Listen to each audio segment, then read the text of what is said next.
Muito boa noite, meus queridos amigos do grupo de estudos espíritas Caibar Schutel. Quem tiver me ouvindo, por favor, se puder confirmar que está me ouvindo, eu agradeço, viu? Deixa eu tentar checar aqui para ver se está tudo certo.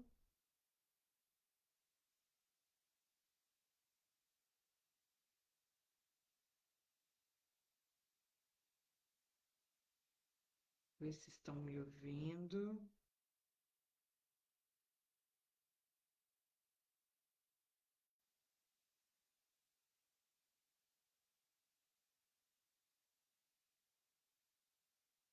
Acho que está tudo certo.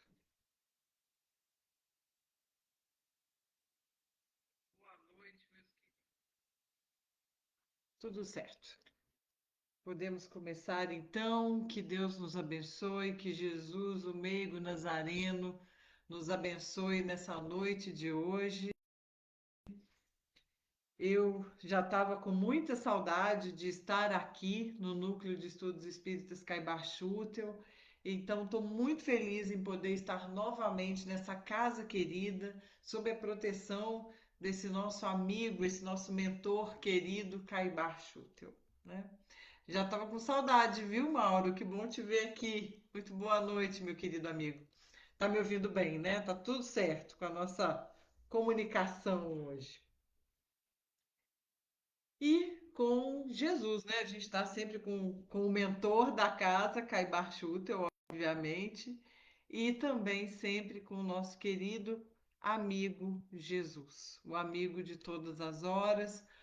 Ele mesmo disse: onde dois ou mais se reunirem em meu nome, aí estou eu no meio deles.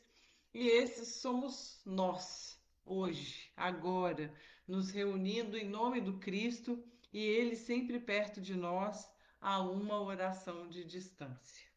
Então, vamos usufruir da convivência com Jesus, a convivência com o meigo nazareno. É... Até porque, né, meus amigos, como eu sempre falo, ele está sempre bem pertinho da gente, apenas uma oração de distância. E nós, nesse presente momento, estamos aqui matando a saudade de Jesus. Esse querido amigo, nesse momento nós buscamos a companhia compassiva e amorosa de Jesus. Que nós possamos então sentir a luz do Mestre que está sempre ao nosso lado, mas que às vezes os nossos olhos, cobertos de escamas, como Paulo, não enxergam. Que as escamas então caiam e nós possamos sentir, que nós possamos ver Jesus. Meus amigos, no livro Lindos Casos de Bezerra de Menezes, de Ramiro Gama, nós temos casos, passagens muito interessantes de Dr. Bezerra quando ele ainda estava encarnado. Deu até um pouco de calor aqui, a gente começa a falar, começa a sentir calor, né? Boa noite, Sueli. Bom demais poder estar aqui com vocês, viu? Eu que agradeço a acolhida, o convite amoroso. É sempre uma alegria enorme estar por aqui. É, Nesse livro, Lindos Casos de Bezerra de Menezes, de Ramiro Gama, nós temos várias passagens de Dr. Bezerra. Quando ele ainda estava encarnado, também tem alguns casos dele já desencarnado, mas tem um muito interessante que nos relata que ele concluiu, obviamente, o curso de medicina em 1856. E para conseguir finalizar a faculdade, ele dava constantes exemplos de renúncia aos prazeres ilusórios, né, do mundo e potencializava cada vez mais a sua vontade. Com isso, ele vivenciou grandes sacrifícios, suportou horas amargas e obviamente, isso tudo com muita serenidade, com muita resignação e fé. Certa vez, ele quase foi despejado do seu humilde quarto no Rio de Janeiro, porque ele já devia ao senhorio vários aluguéis. Bezerra então orou a Deus e manifestou desejo de lecionar, dar algumas aulas particulares, temendo o futuro, obviamente, e temendo, inclusive, ser despejado. O alto ouve a rogativa de Bezerra e o seu desejo e a sua preocupação. O aluno aparece, ele pede para ter aulas intensivas de matemática e ele combina com Bezerra de Menezes de pagar 2 meses adiantado. Esse caso é muito famoso, né, de Dr. Bezerra, ele é muito conhecido. Bezerra passando ali uma dificuldade financeira, aparece esse aluno que pede então aulas intensivas para paga adiantado por 2 meses de aula. Bezerra ainda reluta um pouco em receber esse dinheiro, mas por fim, lembrando-se da sua situação, resolve aceitar. Bezerra então corre à biblioteca e durante vários dias seguidos ele recorda da matemática alguns teoremas já esquecidos, né? Ou seja, Bezerra se prepara para poder dar essa aula a esse aluno que o procurou. Boa noite, Valdimária, Edna, querida. Muito bom ter vocês aqui comigo, viu? Sônia, muito boa noite. Mauro dando um aviso aqui muito importante para todos nós de preparar aqui a água para a gente poder tomar a nossa água fluidificada depois, né? Então, o Bezerra de Menezes ele se prepara para poder dar essa aula a esse aluno que aparece na sua porta. Ele espera o aluno e ele nunca aparece. Esse aluno jamais voltou. Era, na verdade, né, contam até como em tom de piada, contam que era, na verdade, um aluno do outro mundo, né? Porque ele só aparece ali para dar o dinheiro a Bezerra e nunca mais volta. Tal fato, no entanto, fez Bezerra de Menezes confiar mais ainda na providência divina, no infinito amor de Deus. E ainda aqui falando sobre preces, no capítulo de número 100 desse mesmo livro, Lindos Casos de Bezerra de Menezes, no capítulo de número 100, nós temos um título chamado Notícias de Bezerra. E aqui já é um caso de Bezerra já desencarnado. Conta-se que Chico Xavier, em meio a alguns companheiros, falavam de Bezerra de Menezes, do seu apostolado na Terra, e agora, como ele estava na espiritualidade, perguntaram então a Chico: será que no além continua o nosso caro Bezerra de Menezes atento aos nossos inúmeros pedidos? Como aquele enorme exército de sofredores, muitos dos quais exigindo dele o impossível. E o Chico não respondeu nada. O Chico ficou quieto, não falou nada. Só que, à noite, na sessão do Luiz Gonzaga, Chico recebe notícias de Bezerra de Menezes trazidas pelo espírito amigo luminoso de Irmão X.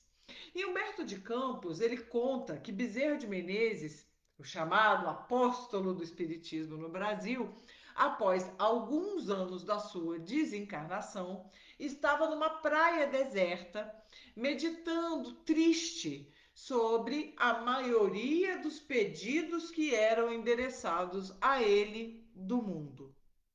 Então, Bezerra já, né, em espírito, estava ali no momento contemplativo, pensando numa praia, refletindo tristemente sobre os pedidos que faziam a ele.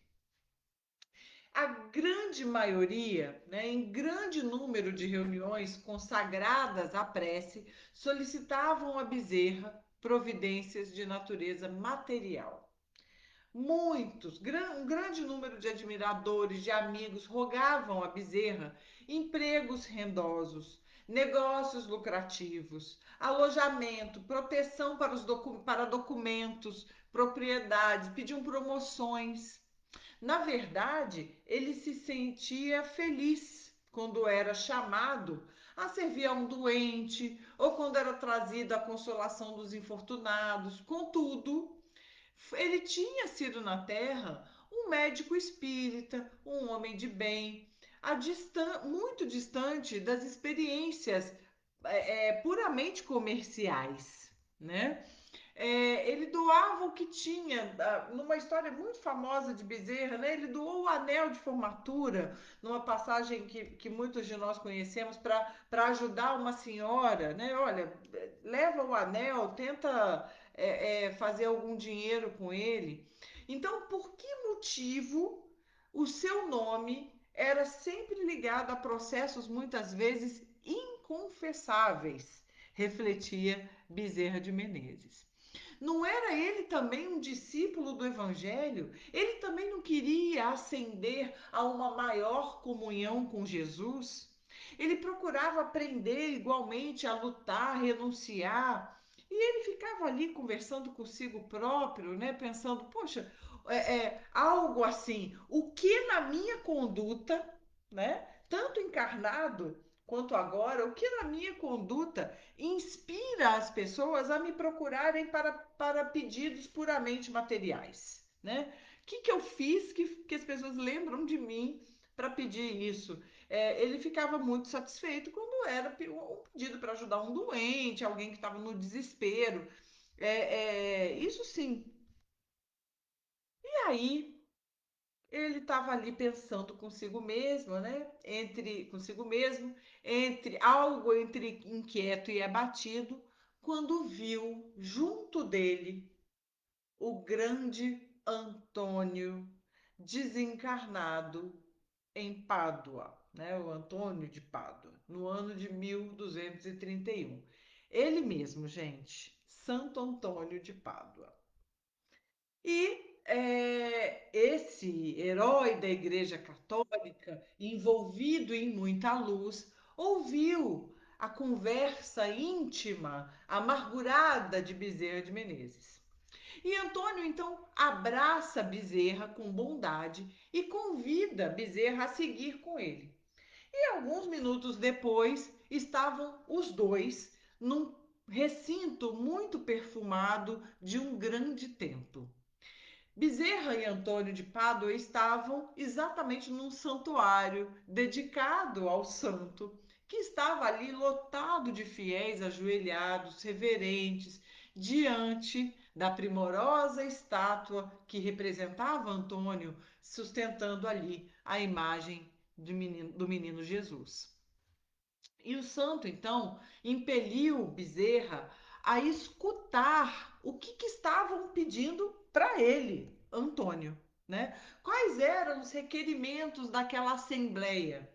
E Bezerra, então, o trabalhador espírita, conseguiu anotar as mais estranhas e inoportunas requisições. Suplicavam a Antônio casa e comida, dinheiro fácil, projeção política, matrimônio e alguns outros prazeres. Não faltava quem implorasse a Santo Antônio contra outras pessoas. Pediam por perseguições, pediam por vingança, hostilidade, desprezo, inclusive pediam a Santo Antônio crimes ocultos. O amigo e o benfeitor, então, deram um sorriso, né, um para o outro, e Antônio, então, olhou, fez um gesto muito expressivo para Bezerra e falou bem-humorado. Você observou atentamente? As petições são quase sempre as mesmas nos variados campos da fé. Ou seja, católicos, espíritas, todos pedem a mesma coisa procurando burilamento íntimo, eu troquei a igreja, né, ou troquei na igreja, melhor dizendo, o hábito de cônego pelo burel dos frades. Né? Antônio fala que ele buscou essa simplicidade. Ensinei a palavra do Mestre Divino sufocando os espinhos das minhas imperfeições.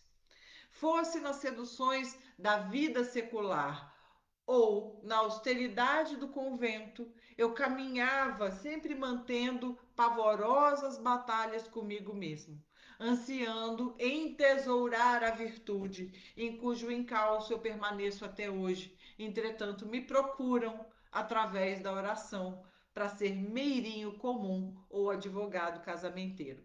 Quer dizer, Antônio ouviu a conversa, a dolorosa conversa íntima de Bezerra. Poxa, eu tento aqui, eu tô aqui tentando, né, Bezerra? Eu tô tentando me aproximar de Jesus, trabalhar, me aproximar abafar dentro de mim as minhas arestas morais. Antônio, a mesma coisa, né? Trocou, foi ser frade e sempre buscando abafar também dentro deles as suas arestas. E ele é lembrado muito como esse santo casamenteiro, né? Muitas vezes pegam a imagem de Santo Antônio, botam de cabeça para baixo dentro do copo. É nesse momento que lembram de mim, né? Que é o que Antônio diz a Bezerra. E aí, Bezerra deu um sorriso, entendeu o socorro que foi prestado a ele por Antônio de Pádua, e então a Bezerra ouve de Antônio. O nosso problema, contudo, é o de instruir sem desanimar. Jesus no monte sentiu extrema compaixão da turba desvairada, alimentou-lhe o corpo e clareou-lhe a alma obscura. Nesse justo momento, então, surge alguém procurando Bezerra, né? Então, na hora que Antônio está falando de Jesus que deu de comer e depois socorreu aquela turba, finalmente orientando, nesse momento alguém chama por Bezerra, alguém pede por Bezerra em oração. E é, de fato, um círculo de oração na terra, pedindo indicações para que fosse descoberto um tesouro. Era um grupo de aventureiros amigos rezando para Bezerra, orando a Bezerra de Menezes, pedindo ajuda para achar um tesouro que estava há muito tempo enterrado. Antônio de Pádua, então, faz um carinho nos ombros de Bezerra e fala: vai, meu amigo, não deixa de ajudar. Certamente você não vai se preocupar com o tesouro, né, com o ouro perdido, mas vai ensinar a esses nossos irmãos o trato precioso do solo para a riqueza do pão de todos e vai então conseguir descerrar da frente deles o filão do progresso, vai plantar entre eles o entendimento e a bondade de Jesus, né? Isso, Mauro, as nossas preces ainda são recheadas de orgulho e egoísmo, né? Pensa bem, a gente pedindo a Santo Antônio um casamento, né? Uma relação feliz, colocando a sua imagem de cabeça para baixo no copo. As nossas orações, as nossas preces ainda são, meu querido amigo, recheadas de orgulho e egoísmo, muito bem colocado por você. Bezerra então se despede, feliz, né, reconfortado, e vai em direção à luta, compreendendo por fim que não bastaria a atitude dos companheiros invigilantes, mas ajudaria a esses irmãos com amor, consciente de que o Cristo é o mestre da humanidade e que o Evangelho, acima de tudo, é obra de educação. Nós somos ainda orientados, nós ainda estamos na escola do Evangelho.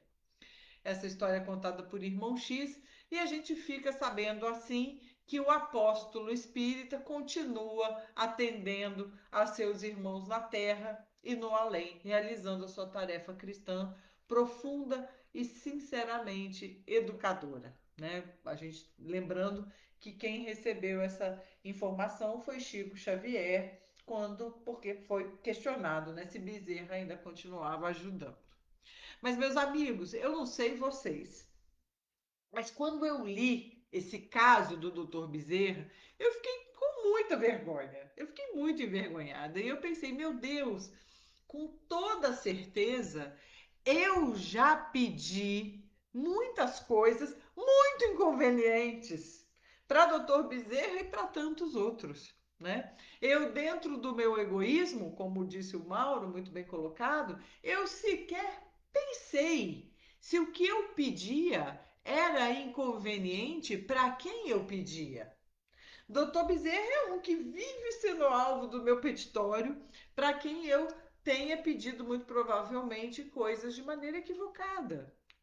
Mas mais que isso, essa passagem é para ilustrar como a gente ainda não tem uma relação, ou a gente ainda tem uma relação tímida, distante, de pouca intimidade com a prece.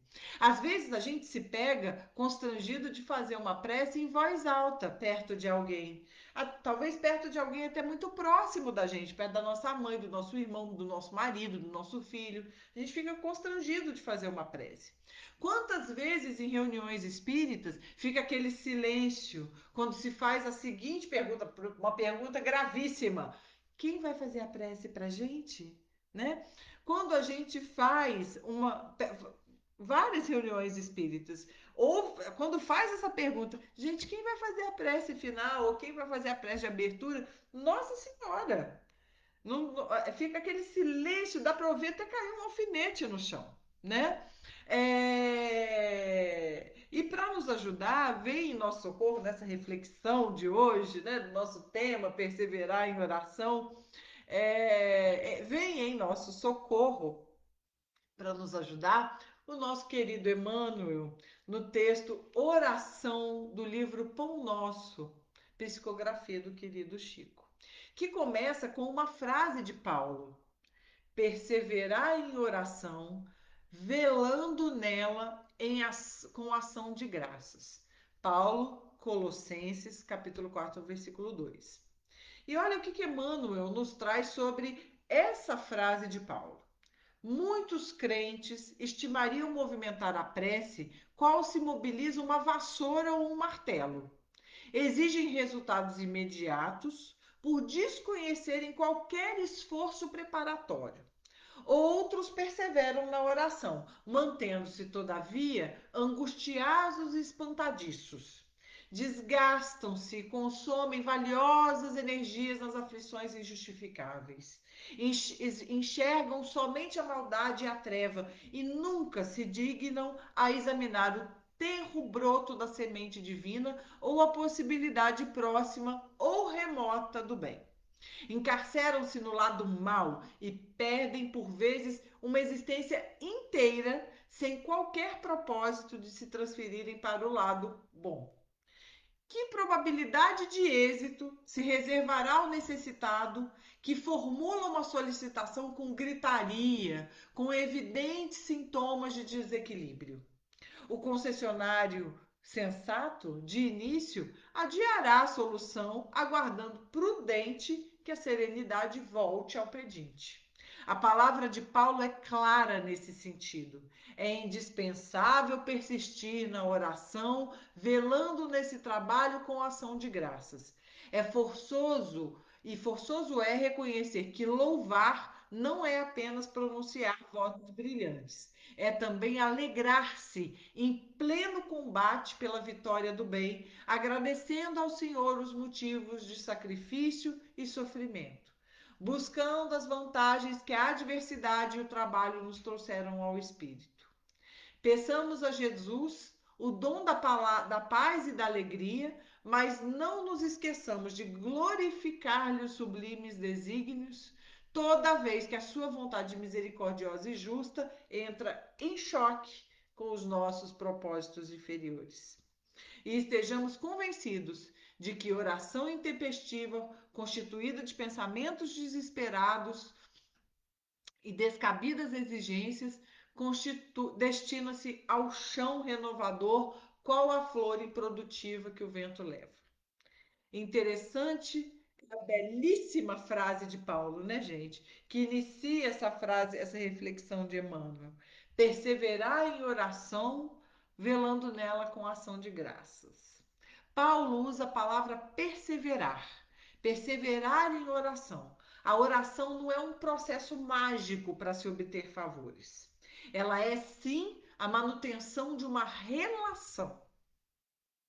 Paulo nos ajuda a pensar que a prece é um ato contínuo, é algo que nós devemos, que nos deve ser rotineiro, constante.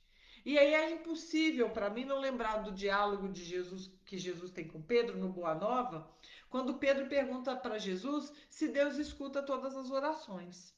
Em um determinado ponto da conversa, Jesus diz para Simão: deve a oração constituir o nosso recurso permanente de comunhão ininterrupta com Deus. Nesse intercâmbio incessante, as criaturas devem apresentar ao Pai, no segredo das suas íntimas aspirações, os seus anelos e esperanças, as suas dúvidas e amargores. Essas confidências lhe atenuarão o cansaço do mundo, porque vão restaurar as suas energias, porque Deus vai conceder da sua luz. É necessário, portanto, cultivar a prece para que ela se torne um elemento natural da vida, como é a respiração. É indispensável conheçamos o meio seguro de nos identificarmos com o nosso Pai. É isso que Jesus diz a Pedro no livro Boa Nova. É o meio seguro de identificação com o Pai. A oração é o meio seguro de conexão com o Pai. Comunhão, união, incessante, constante, natural, como respirar. É de presença que Jesus está dizendo. E é nessa presença que a gente vai afinando esse contato. Imagina, meus amigos, uma pessoa que a gente vê todo dia, todo dia, todo dia. Via de regra, a gente vai desenvolvendo uma intimidade com ela. No início é esquisito e depois a gente vai se abrindo, né? A gente vai conhecendo melhor, a gente vai ficando mais à vontade naquela relação. Na prece é a mesma coisa. Tem uma passagem de Madre Teresa de Calcutá que é assim: segundo alguns relatos, um repórter perguntou para Madre Teresa o que ela dizia a Deus durante as suas orações. E Madre Teresa responde assim: nada, eu só escuto. O que você diz para Deus, Madre Teresa? Nada, eu só escuto. E aí o repórter quis perguntar: e o que Deus fala para a senhora? E ela fala: nada, ele só escuta. O sentimento é que vale. É a presença, é o encontro, é a manutenção, é a perseverança também em fazer a nossa parte na relação. A gente trata a oração muitas vezes da seguinte forma: eu faço o meu pedido, o meu petitório, resolveu? Tchau. Não resolveu? Tchau também. De uma forma ou de outra, eu me abstenho desse encontro repetido, constante com Deus. Eu deixo o cultivo dessa relação de lado. Claro, o Pai está em tudo. O Pai está em tudo. A natureza inteira está mergulhada no fluido divino. E aí eu não posso deixar de falar. Vai lá na Gênese e olha o capítulo 2, Deus, o item 20, que fala da providência. A providência de Deus é a solicitude para com todas as suas criaturas. É a solicitude que se estende de Deus sobre nós. E ele não precisa, para isso, olhar lá de longe, lá do alto da imensidade. As nossas preces, para que ele nos ouça, não precisam transpor um grande espaço, nem ser ditas em tom retumbante, uma vez que Deus está sempre conosco, está sempre ao nosso lado. Nós estamos sempre na presença de Deus. Nós estamos sempre na presença do Pai. Os nossos pensamentos repercutem em Deus. Os nossos pensamentos são como os sons de um sino que faz vibrar as moléculas do ar ambiente, né? Esse é o mecanismo da prece. A gente imprime no fluido os nossos sentimentos, os nossos pensamentos, o fluido no qual a gente está mergulhado. É como se eu tivesse que fazer uma comparação grosseira, e muita gente faz essa comparação grosseira, é como se a gente fosse um peixe dentro do aquário de Deus, né? Se a gente solta uma borbulha, se o peixe solta uma borbulha dentro daquele aquário, a borbulha fica ali, né? Deus sente, Deus sabe.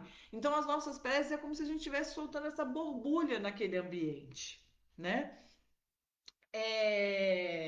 E aí, o que que a gente está levando para essa comunicação com Deus? Quando eu borbulho dentro desse aquário, o que que eu coloco dentro dessa borbulha, né?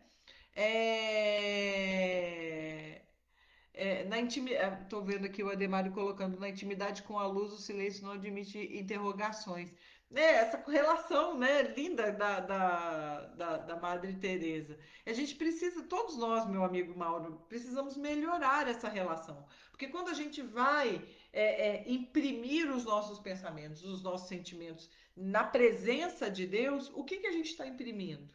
O que que eu estou levando? Deus está conosco, mas a gente não busca esse encontro, né? O que que eu estou levando para essa comunicação? A gente pode até usar, tem uma, eu não sei se eu consigo aqui compartilhar uma tela. Será que eu consigo, pelo menos, colocar uma foto aqui? Deixa eu ver se eu consigo. Vamos ver se dá certo.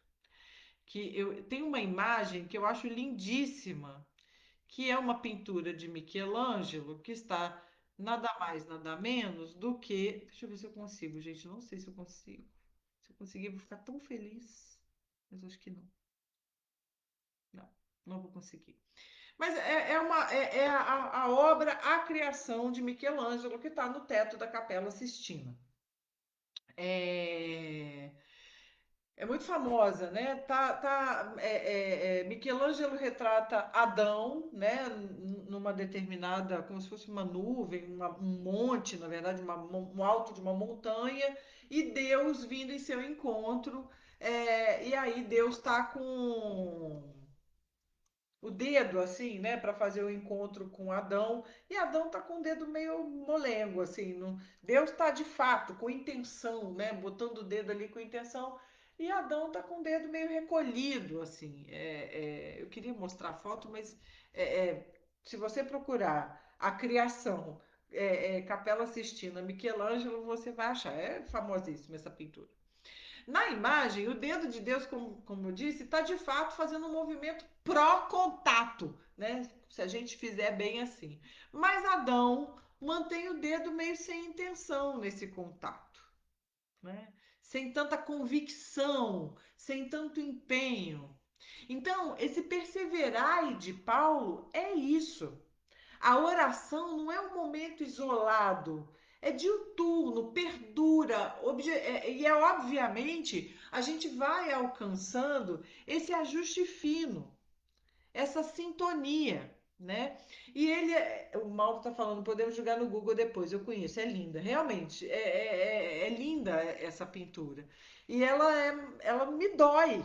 Quando eu olho essa pintura, ela me dói, né? Deus fazendo esse esforço de encontro conosco e a gente ali é representado por um Adão meio sem tanta busca, né? É, e Paulo, voltando aqui à frase de Paulo, né? Perseverar como esse momento é, que perdura em que a gente vai buscando esse ajuste fino, ele ainda fala algo mais maravilhoso. Perseverar em oração, velando nela com ação de graças. Zelando, colocando nela ação de graças. É uma postura agradecida, expressando nesse momento contínuo de preces, de presença, de busca diária, um vínculo também constante de gratidão a Deus. Então, perseverar em oração é constante, né? E também grato, independente do que aconteça. Perseverar em oração, velando nela com ação de graças. É o reconhecimento, nesse caso, do quanto a gente já recebeu. Do quanto a gente já recebeu. Veja uma pergunta de número 660 do Livro dos Espíritos, em que Kardec faz assim: a prece torna o homem melhor? Só de rezar, né? E a espiritualidade responde sim, porque aquele que ora com fervor e confiança se faz mais fortes contra as tentações do mal e Deus lhe envia bons espíritos para assisti-lo. Então, a prece me faz melhor? Sim, porque ela me dá força. O que é isso? É exatamente o que Paulo está dizendo aqui. Eu aumento o meu contato com Deus, agradecido, isso me fortalece, eu estou vinculado, né? Eu não estou sozinho, ó, estou aqui de braço dado com Deus. E além disso, essa minha postura agradecida facilita que os bons espíritos possam me socorrer, possam me amparar.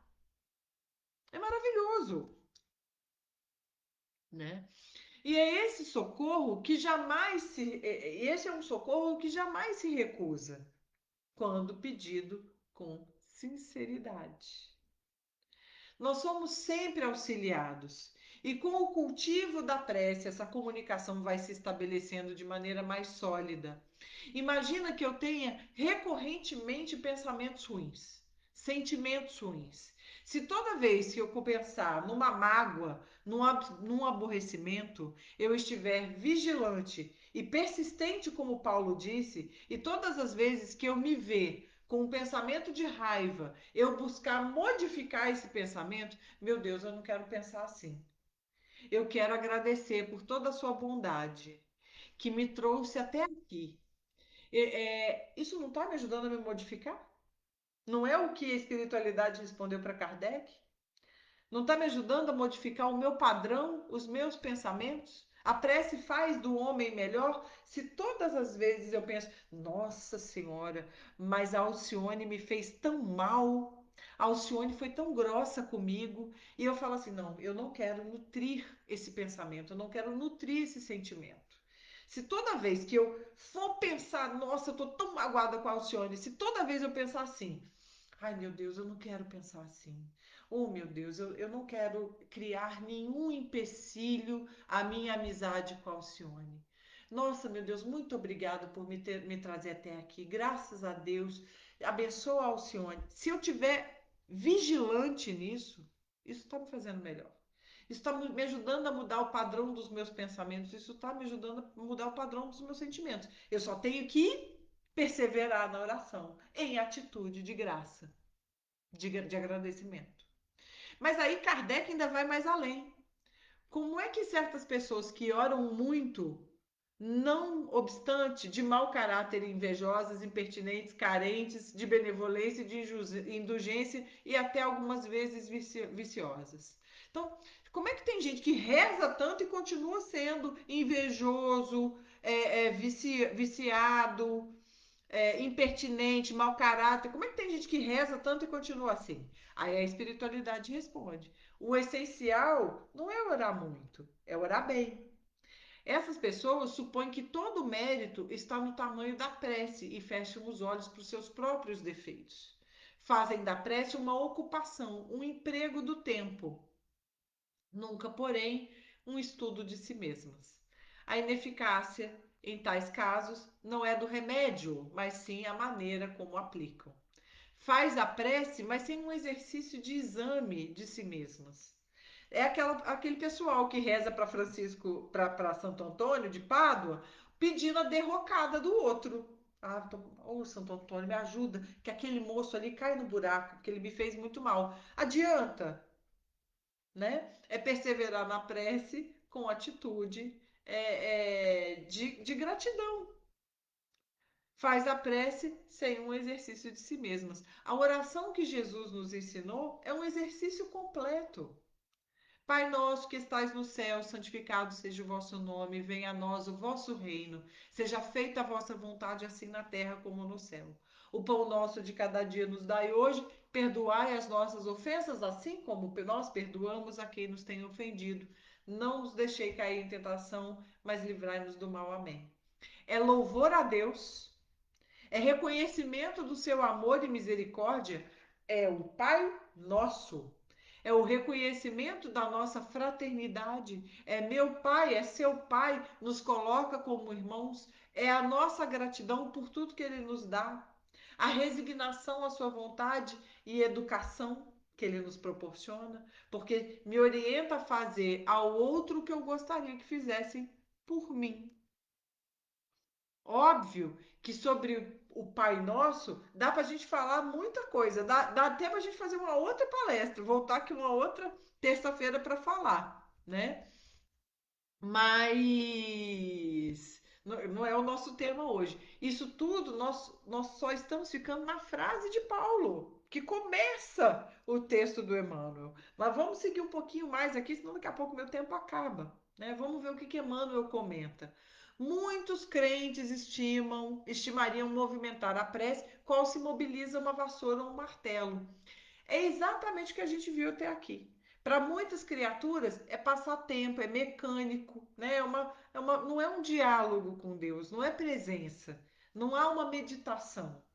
A prece é um ato de adoração. Orar a Deus é pensar nele, é aproximar-se dele, é pôr-se em comunicação com ele. As três coisas que a gente pode fazer pelo meio da prece: louvar, pedir e agradecer, igual está no Livro dos Espíritos, pergunta 659.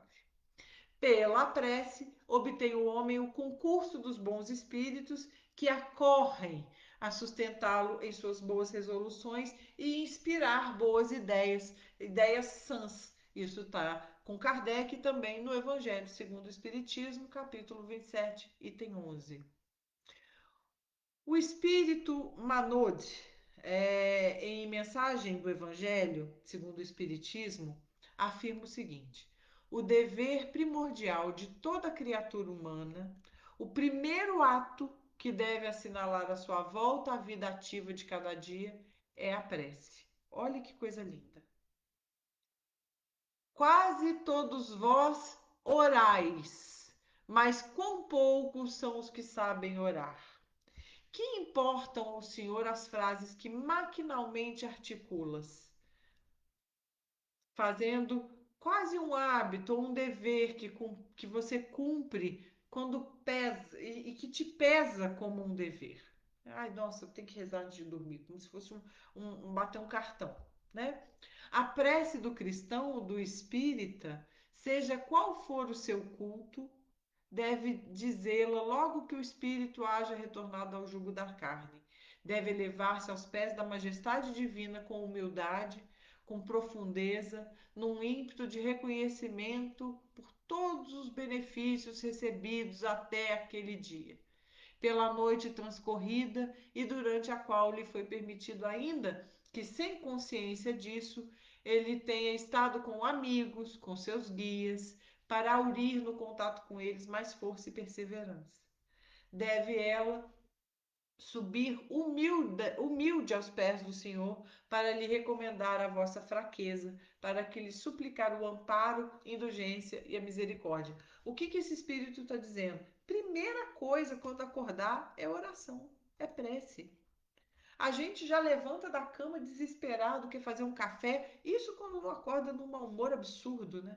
Reclamando. Antes de botar o pé no chão, muitas vezes a gente já, em vez de fazer uma oração, como esse Espírito nos orienta, em agradecimento, a gente já começa a reclamar ali mentalmente, antes até às vezes de abrir o olho, né?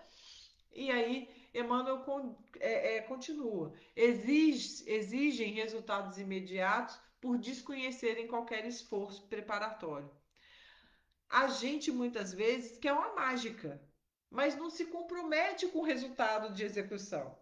Vai fazer uma prova, faz uma prece para receber auxílio, ajuda e certamente vai ter o amparo dos bons espíritos. Mas estuda. Fazer a nossa parte do trabalho também é uma prece. E, obviamente, da constância, do cultivo desse relacionamento íntimo. Eu vou rezando, Senhor, eu vou fazer aquela prova, eu vou fazer aquela prova e a gente vai se preparar para ela também, né? Outros perseveram na oração, mantendo-se, todavia, angustiados e espantadiços. Desgastam-se, consomem valiosas energias nas aflições injustificáveis. Tem uma pergunta do livro O Consolador, de Emmanuel, que é assim: como encaram os guias espirituais as nossas queixas? No livro Consolador. E Emmanuel responde que muitas são consideradas verdadeiras preces, dignas de toda a carinhosa atenção dos amigos desencarnados. Então, muitas das vezes, as nossas queixas, dependendo de como ela é feita, são verdadeiras preces. Mas Emmanuel continua. A maioria, porém, não passa de lamentação estéril, a que o homem se acostumou como um vício qualquer, porque se tende nas mãos o remédio eficaz com o Evangelho de Jesus e com os consoladores esclarecimentos da doutrina espírita, a repetição de certas queixas traduz má vontade na aplicação legítima do conhecimento espiritista a vós mesmos. Olha só. Quando eu me coloco em oração, é preciso que o meu coração esteja aberto. Se eu compareço perante a oração, perante ao Pai, pedindo mudanças que eu mesmo não estou disposto a fazer, sem que eu esteja aberto a mudanças, eu permaneço no mesmo quadro, no mesmo ambiente mental. Como diz Emmanuel, com uma vontade na aplicação legítima do conhecimento espiritista a nós mesmos. Ficar abalado, triste com os acontecimentos da vida é absolutamente natural, mas há de se avaliar se o desespero não nasce da falta de resignação, da revolta, né? Como Emmanuel nos traz. A gente enxerga somente maldade e treva e nunca a gente se digna a examinar o broto da semente divina, a possibilidade próxima ou remota do bem. A gente se encarcera no lado mal e às vezes passa uma encarnação inteira sem passar para o lado bom, né? E aí ele fala que possibilidade a gente vai ter de êxito se as nossas orações são formuladas em zombaria, em gritaria, com evidentes sintomas de desequilíbrio. Obviamente, quem vai ajudar espera que a pessoa se esteja mais serena, que a serenidade volte ao ouvinte. É isso que Emmanuel está dizendo aqui. E aí, quando a gente vai lá na pergunta de número 663, podem as preces por nós fizermos mudar a natureza das provas e desviar-lhes o curso, né? Adianta rezar? Muda alguma coisa? E a espiritualidade responde: as vossas provas estão nas mãos de Deus, e algumas há que têm que ser suportadas até o fim. Mas Deus sempre leva em conta a resignação. A prece traz para junto de vós os bons espíritos que vão dar forças para suportar, de maneira corajosa, de maneira menos rude para nós, as provas que aparecerem. E a espiritualidade ainda fala: temos dito que a prece nunca é inútil, quando bem feita, porque fortalece aquele que ora, o que já constitui um grande resultado. Se a gente faz uma prece e se sente mais confortável, confortado, mais forte, ela já atendeu boa parte do objetivo. Ajuda-te a ti mesmo, que o céu te ajudará, bem o sabes, nos diz a espiritualidade. Demais, não é possível que Deus mude a ordem da natureza ao sabor de cada um, porque, do vosso ponto de vista mesquinho e da vossa vida efêmera, vos parece um grande mal, e quase sempre é um grande bem na ordem geral do universo. Além disso, de quantos males não se constitui o homem o próprio autor pela sua imprevidência e pelas suas faltas? Ele é punido naquilo em que pecou. Todavia, as súplicas justas são atendidas mais do que supondes. Julgais de ordinário que Deus não vos ouviu, porque não fez em vosso favor um milagre, enquanto vos assiste por meios naturais que vos parece obra do acaso ou força das coisas. Muitas vezes também, maior parte das vezes, ele vos sugere a ideia que vai te fazer sair da dificuldade pelo próprio esforço. Essa resposta da espiritualidade é linda. Em síntese, ela fala que algumas dificuldades fazem parte do plano e a gente precisa passar por elas até o fim. Mas ele, o Pai, sempre considera quando nós enfrentamos com calma e fé, com resignação e fé. A oração sempre ajuda, porque sempre vai aproximar os bons espíritos, sempre vai fortalecer a gente por dentro e faz com que os problemas pareçam menos pesados para nós. Deus ajuda, mas espera que a gente também faça a nossa parte. Esforço pessoal mais ajuda divina é igual a resultado, né? Ele não muda as leis da natureza só para atender o nosso pedido. Às vezes, o que parece ruim agora é, no fundo, importantíssimo para o equilíbrio da vida. É um curto espaço de tempo. O que, que é uma encarnação perto da infinitude da vida, gente? A gente tem mania de ver a foto, mas a nossa vida de espírito é um filme. A gente está vendo só isso aqui. Tem antes e tem depois, né? Muitos problemas vêm do nosso próprio equívoco, dos nossos próprios equívocos, todos, pela nossa falta de cuidado, pelas nossas más escolhas, pelas nossas atitudes ruins do passado. Mesmo assim, Deus escuta as preces mais do que a gente pode supor, como diz a espiritualidade. Só que ele não faz mágica. Antes, ele age através de forma natural, inspira uma ideia que vai nos ajudar a resolver uma situação com as nossas próprias forças. Então, toda vez que a gente enxerga somente a maldade e a treva e nunca avaliamos o aprendizado nascente, nos prendendo sempre ao lado mal, a gente perde de vista uma existência inteira, perde de vista sem sequer aproveitar os frutos dos acontecimentos. A gente está sempre reclamando, reclamando, reclamando, mas não vê o potencial de aprendizado que a gente tem ali. É como se a gente fosse para a batalha já derrotado. A gente oramos e a oração não nos tranquiliza o coração, porque nós não conseguimos enxergar o benefício. Porque quando a gente faz a prece e só fazemos o uso dessa ferramenta quando nos interessa, sem persistência, sem agradecimento por tudo, fazemos a oração numa posição de exigência de que aquilo que a gente quer aconteça e de preferência imediatamente. Ainda envolvidos em rebeldia, ainda envolvidos em revolta, a gente dificulta o trabalho da espiritualidade amiga em nos ajudar. Não é, não é nem gritaria verbal, né? A gente não fica gritando, às vezes fazendo prece, mas é o nosso íntimo que está absolutamente envolvido em amargura e ressentimento. A gente não consegue nem fazer silêncio íntimo.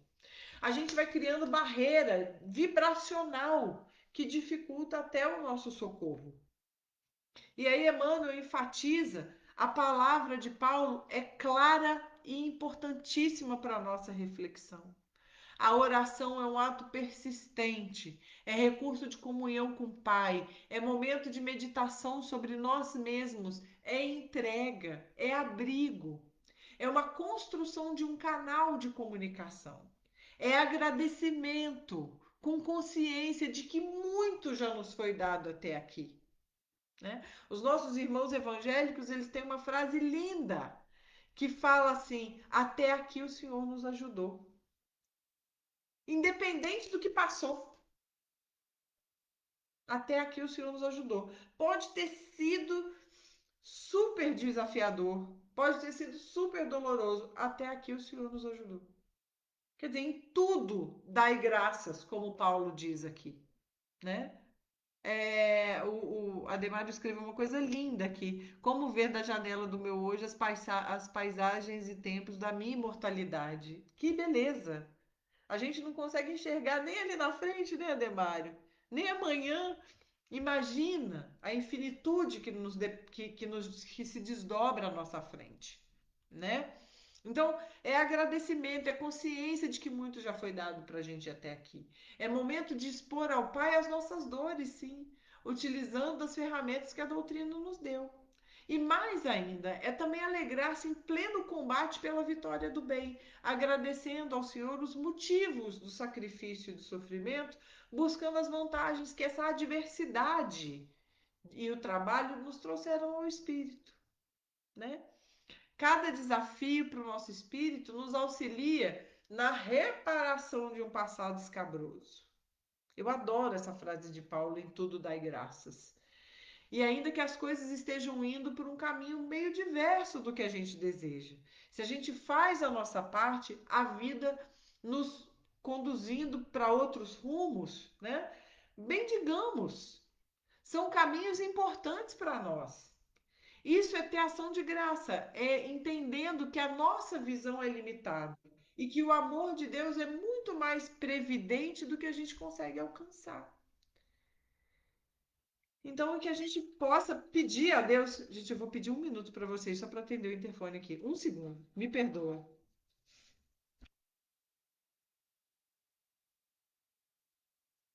Pronto.